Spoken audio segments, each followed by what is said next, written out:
रजब भट्ट नई मुसीबत में फंस गए। रजब भट्ट के खिलाफ रेप, नाजेबा वीडियो बनाकर ब्लैकमेल करने का मुकदमा दर्ज।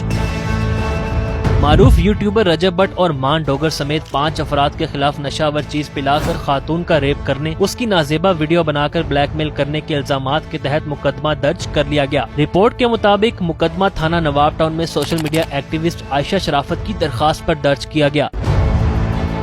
FIR करवा दी हुई है। जैसे एप्लीकेशन वापस ली दूसरे दिन वो कहता कौन आयशा, तो भाई के घर में 2-2 दिन रह के आई हूँ, मेरी उनके घर की वीडियोस बनी हुई, गालियाँ देते हैं इनके, तो इतने फैमिली में बड़ी बड़ी चीजें हैं, बस आपको क्या बताएं।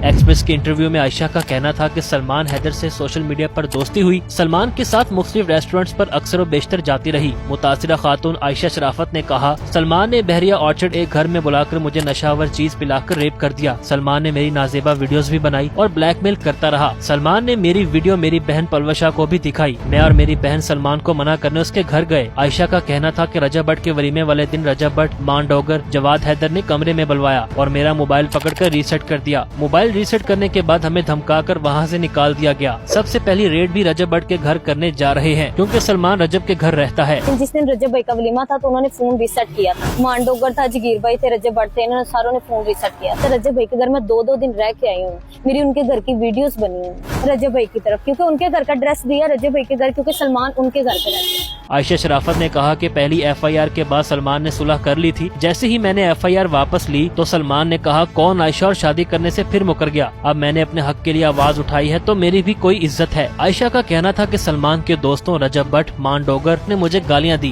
ब्लैकमेल किया। उनकी फैमिली में ऐसी चीजें हैं जो मैं बता नहीं सकती। और साथ ही कहा मैं रजब के घर 2 दिन रह के आई हूँ, हमारे फैमिली के साथ ताल्लुकात थे। लेकिन रजब भट्ट ने सलमान को कहा कि तुम केस लड़ो, बाकी मैं देख लूंगा। मेरी फैमिली की आपस में इनका ताल्लुक था, शादी वाली बात हुई थी, हमारी सुलह हुई है। मैं कहती हूँ मैंने जैसे इसने मिन्नतें की है मेरी, मैंने जैसे एप्लीकेशन वापस ली दूसरे दिन वो कहता कौन आयशा, मुझे ब्लैकमेल करते हैं, मुझे गालियाँ देते हैं इनके, तो इतने फैमिली में बड़ी बड़ी चीजें हैं, बस आपको क्या बताएं। पाकिस्तान में आए हैं, कहते हैं मैं केस को देख लूंगा, तुम सलमान केस लड़ो। ख्याल रहे कि एक निजी न्यूज को इंटरव्यू में आयशा शराफत का कहना है कि सलमान मेरे सामने हल्फ उठाता था कि वो मुझसे शादी करेगा और मैं उसकी बातों में आ गई। साथ ही उनका कहना था कि उनके नाजायज ताल्लुकात भी थे, वो मेरे पाँव तक दुबाता था और मुझे यकीन आ गया कि वो मुझे अपनी बीवी मानता है। आयशा का ये भी कहना था कि सलमान की और भी लड़कियों से बातचीत हुई थी। जब मैंने उसे बात करने से मना किया तो उसने मुझसे अलहदगी कर ली। सलमान ने मुझे पैसे भी ऑफर किए कि मैं पैसे लेकर मामला खत्म कर दूं और साथ टिकटॉक पर वीडियो अपलोड करने का कहा कि सलमान ठीक इंसान है और मैंने उसके साथ गलत किया है। आयशा ने रजब भट्ट पर इल्जाम लगाते हुए कहा कि जब तक वो बाहर मुल्क थे हमारी बातचीत होती थी, लेकिन जैसे ही रजब पाकिस्तान वापस आए तो उन्होंने सलमान के कान भरे और उसने मुझे छोड़ने का फैसला कर दिया। और जब मुझे पता चला कि सलमान मुझे छोड़ रहा है तो मैंने खुदकुशी करने की कोशिश भी की थी। दूसरी जानिब सलमान हैदर ने भी इंटरव्यूज दिए हैं और उनका कहना था कि मैं उससे शादी करना चाहता था, लेकिन एक ऐसी लड़की से शादी नहीं कर सकता जिसके मुख्तलिफ लड़कों से ताल्लुकात हों, और मेरे पास इस सब के सबूत भी मौजूद हैं।